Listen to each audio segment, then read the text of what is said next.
Коргонбаевичте. Ошондо саламатсыздар урматтуу коллегалар, чакырылгандар кимде. Жусуп Матаевич ошондо башында эле турмес кылып койгон экенсиңер да, башка эле светти кылсаңар болмок экен. Ошо көк асабабы же жашылбы же бул кызыл деген свет өзүңүздөр билесиздер. Светофорго токтосоң деле кызыл. Бензинин түгөнсө деле кызыл жанат. СССР 70 жыл башкарды, кызыл өңдүү флагы бар эле, аягы талкаланып жок болду. Мен эми негизи бул өзүм жеке оюм. Негизи ушу башынан баштаганда ушу Кыргызда илгери Манас боозунун жанагы желеги көк асаба деп жанагы ак илбирстин сүрөтүн коюп, ошол желек желбирегенде жана ак илбирс баскандай болуп, бир серьезныйраак, жакшыраак флаг кабыл алган эмес экенсиңер да. Биз да кыйнабайчы, ачыгын айтканда. Эми болор иш болду, мен сөзүм бөлбөй туруңуз. Азыр жакшынакай кичинекей бир изменениялар менен эч нерсе болуп кетпейт. Бирок келечекте мен да бир сөзүм элестетесиздер го, бир качандыр бир муун келиши мүмкүн, бир тарыхтарды карап туруп, бул флагдын өңү да өзгөрүлүшү мүмкүн. Ачыгын айтайын. Рахмат. Кызыл цвет ушу айттым, жана бензиниң да кызыл жанат. Светофорго барсаң да кызыл жанат. Кызыл цвет кандын цвети. Мына айтканда кызыл өң өтө деле жага бербейт. Жанагы Мусаев дагы Манас свет келип, ошол киши да түрмөгө чыгып айтканда, Сагынбай Орозбактын да эмеси бар. Мына Ногойдон калган кызыл туу, Жакыпта калган мынабу асабанын аштарды кызыл жебеп билип таштады деп Көкөтөйдүн ашында ошо Манас жеген ылдыра келет, Көкөтөйдүн көкчөлүгүн бийгилет. Ошону окуп көрсөңүз чыгат. Манас бообуз согуш кезинде кызыл тууну колдонгон. Тынчтык кезинде көк асабаны көтөргөн. Манас дегер окусаңыздар. Согуш кезинде канга кан деп кызыл желек менен барып жүргөн. Туура. Тиги көк асаба тынчтык кезде көк асаба колдонулган жанагы. Рахмат. Артынан бир 5 мүнөт сөз берип коесуздар артынан. Азыр сурабайбыз. Бекбосын агай, анда сөз сизде. Бияка чыгып сүйлөйсүзбү же ушак эле? Сүйлөңүз.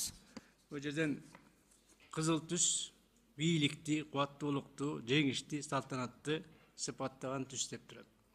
Бул жерден деген бизге ошондо көп адамдар айтышты. Туун жасагандан кийин, кыргыз болгондон кийин кыргыздын белгисин койгула деди. Ысык көлдү койгула деп бирөө айтты. Ала тоону койгула деп бирөө айтты. Кыргыздын оюсу болсун деп да айтышты. Биз каршы чыккан жокпуз. Биз билебиз, биз деген биз да окудук, геральдиканы үйрөндүк, символиканы айлап үйрөндүк. Бизге көп кишилер жардам берди. Түгүл тиги байыркы түрк көктүктөрдүн туусун алып келип беришти бизге. Каршыкытын эмеси бар. Анан кийин ошондо биз аларга түшүндүрүп айтып мүмкүн эмес болчу ошончо кишиге. Биз баарын жасадык да алып келип көрсөттүк. Мынакей. Өздөрү анан каршы болуп өздөрү каршы чыкты. Алышкан жок. Биз өзүбүз тандап алганыбызды алып аягына чейин чыгардык, жасадык. Мырзабек Шаршевич, Мүмкүн болгончо аракет кылдык. Түшүнүктүү. Сиз өзүңүз кесибиңиз боюнча кимсиз? Менби? Сүрөтчү. Сүрөтчү. Жанагы эгерде тарыхка кызыгып көрсөңүз, 9-10 кылымда улуу кыргыз каганаты болгон. Эбегеси чоң, аябай чоң держава болгон. Ошол кезде улуу кыргыз каганатынын желеги кандай болгон экен? Ошолорго тарыхка кайрылып кызыгып көрдүңүздөрбү? Эми азыр мен деле мен өзүм ошо биздин тууну кабыл алып атканда сиздер тарыхты да карадыңыздар да. Сүрөтчүлөр союзу менен журналисттер союзундагы мен мүчөсүмүн да. Мен көп окуйм, көп жазам, көчүрөм, котором дегендей. Ата изилдеп көргөн жокмун, бирок деген окуп жүрөм. Бирок кандай туусу бар экен, эч жерде бир да жерде мындай маалымат окуган жокмун, көргөн жокмун. То есть караган эмессиздер.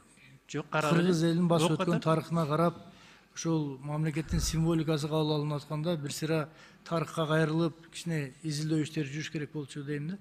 Эми мүмкүн болчунча биз кайрылабыз да. Тапсак, табылбаса, биз жок нерсени табууга мүмкүн эмес мисалы.